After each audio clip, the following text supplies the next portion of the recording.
Alright guys, in this video I got a pretty interesting one. This looks like it is a very powerful deck to counter what is considered to be one of the most meta decks in the format, and by that I'm talking about how do you deal with the red-purple control deck.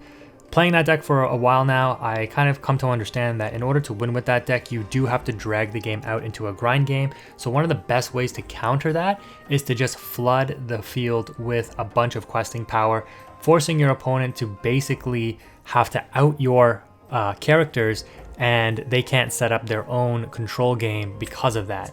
And so our opening hand here, we don't even need to put anything back because it's really strong. We've got inkable cards, we've got low costing powerful questers like the Lilo, the Simba to protect it, as well as Finn to go into on turn 3 if we wanted, if we don't draw like a cat or something like that. The opponent does have the answer though. They do have the 1-drop for 2/2, which does deal with the Lilo quite well, but this is why you play Simba, because you need to protect it, and the Simba puts in so much work and so much value in this deck here. This is my first time using the deck, so I had to like realize, how do I actually put it in so that it's exerted and is doing its bodyguard thing, and thankfully I put it in correctly. But it begins. You can see though that this deck does suffer with card advantage, and against red you have to basically just win before turn 7 where they can be prepared the board, which is basically just a whole board wipe.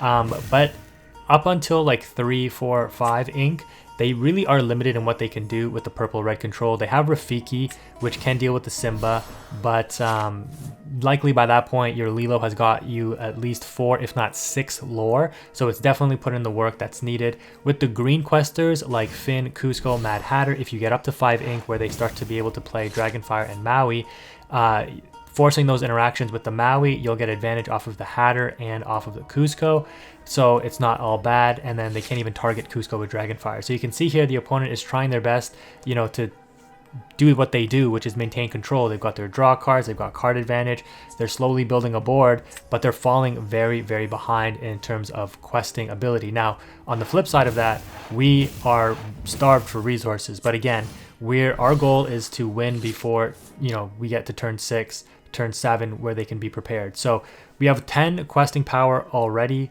and we're threatening 8 more on board. The opponent has to deal with a number of our cards. They're not even at 5 yet, which means they can't play the Dragonfire or Maui. They have to go for Rafiki if they have it, but even that isn't going to do that much for them, because yeah, they can take out the Simba and then take out the Lilo, but we still threaten 5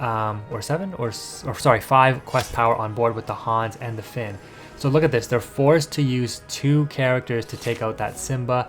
They end on an Elsa. We draw something that isn't really usable, and we're on 4 ink here, but we're going to bounce that Elsa back to hand with the Mother Knows Best, because again, all we care about is maintaining board presence, and at this point, even if they have Dragonfire, they won't be able to deal with all of the threats we have on board, and they can only play that Dragonfire. They couldn't do anything else. So there's virtually nothing this opponent can do except basically, yeah, they lose pretty much. The one crux of this deck is Steel, because the Grab Your Swords could wipe your board as well. It's kind of like a cheaper Dragonfire against this deck, but aside from that, the deck looks very strong, and you can see there that was like a 3-minute 30-second win.